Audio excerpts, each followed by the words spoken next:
It was also evident when Gray became governor that the University of California had fallen behind in terms of the size of its engineering programs and its computer science programs. When one looked at other universities like Michigan or Stanford or many others, our commitment in terms of faculty size to computer science and engineering was really not up to what it should have been. That became clear in Gray's reign as governor. And during that period, Gray put forward the proposal in the budget, and I don't know if you'll remember all the details of this, but to increase the size of engineering and computer science in the various campuses of the University of California by 50%. I should have said that UC Berkeley and UCLA obviously were very strong in these areas, but the rest of the campuses needed considerable additional support. I can't tell you how much a 50% increase in the size of the budgets for those institutions over a 4-year period meant, and that was on top of the normal budget for the University of California. So it was a huge commitment of funds from the state. And again, I think it's pretty evident the legislature was never quite enthusiastic about these ventures. But then, of course, the venture that we're celebrating today, in the history of that, Richard Lerner has been called out. Richard was a very good friend to John Moores. Some of you know the name John Moores. He was the head of he owned the Padres, but he'd also started 2 computer companies. And of course, Lynn Shank was chief of staff to Gray Davis. It was a nice thing for San Diego because they were often together in San Diego. And as it was stated earlier, Richard had this idea of something like, and as I recall it, a Bell Laboratories on one of the campuses, maybe 2 of the campuses. That idea was fleshed out by John Moores and Richard and Lynn Shank. And then I guess it came, I don't know if it came to me first or if it came to Gray Davis first, but Gray was an absolutely enthusiastic supporter of the idea.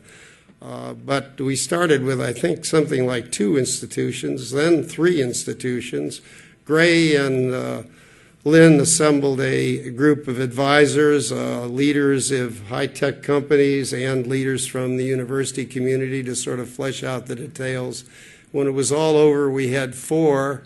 We should have had 5 because there was another 5th proposal that vetted out brilliantly in terms of agriculture, but we had 4 proposals. And Gray made a commitment of $100 million off the top for each institute, $400 million right off the top. The legislature did not like that idea. Why couldn't we just fund these in increments year by year? But Gray absolutely insisted on the $100 million from the start.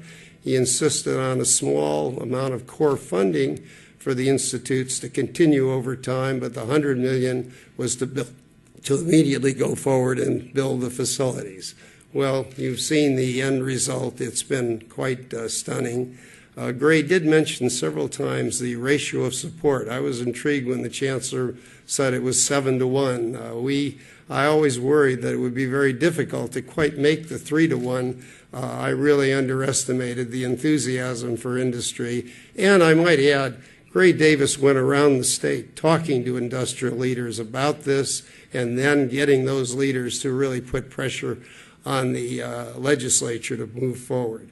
I could list a lot more activities that Gray was involved in, but I have to mention one more that has nothing to do with this morning. Gray was also very concerned about K-12 education, and Sharon and Gray became champions of summer institutes for teachers of initial reading. That is, the teachers in grades K-3 who were going out to teach reading.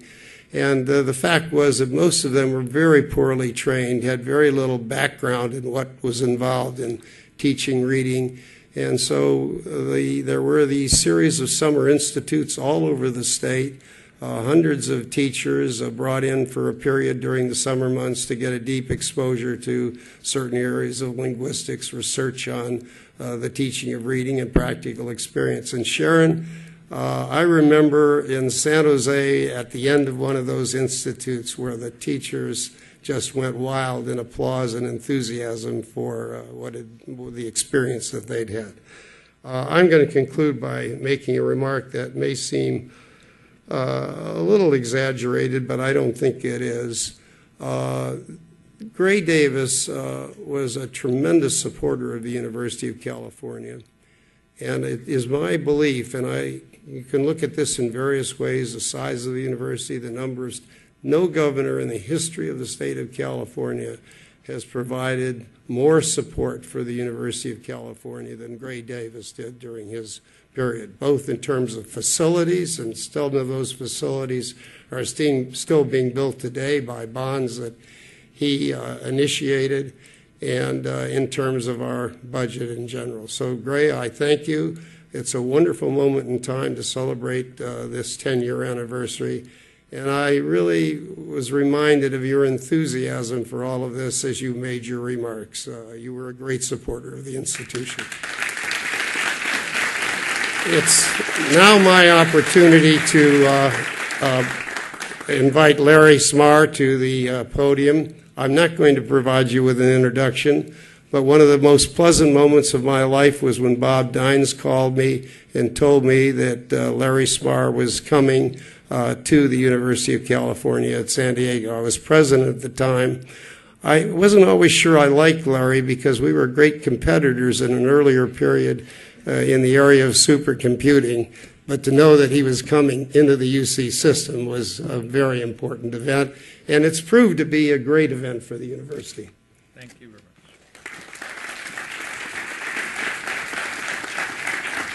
Well, thanks very much. Thanks very much, Dick, and it's really wonderful thinking back over to 10 years ago when I was leaving the University of Illinois. My wife and I were coming and becoming faculty members at UC San Diego, and there was all of this buzz in the air about what Governor Davis and President Atkinson had dreamed up, these institutes, and they were asking whether or not I would be willing to direct this. And I said, well, I've just got off the wagon train from Illinois to California. I don't know much about the University of California. And they said, well, don't worry, you're not the principal investigator of Calit2. The two chancellors are. Chancellors Dines and Chancellor Cicerone, who was in Irvine there for earlier. And these two very experienced administrators and scientists were my mentors.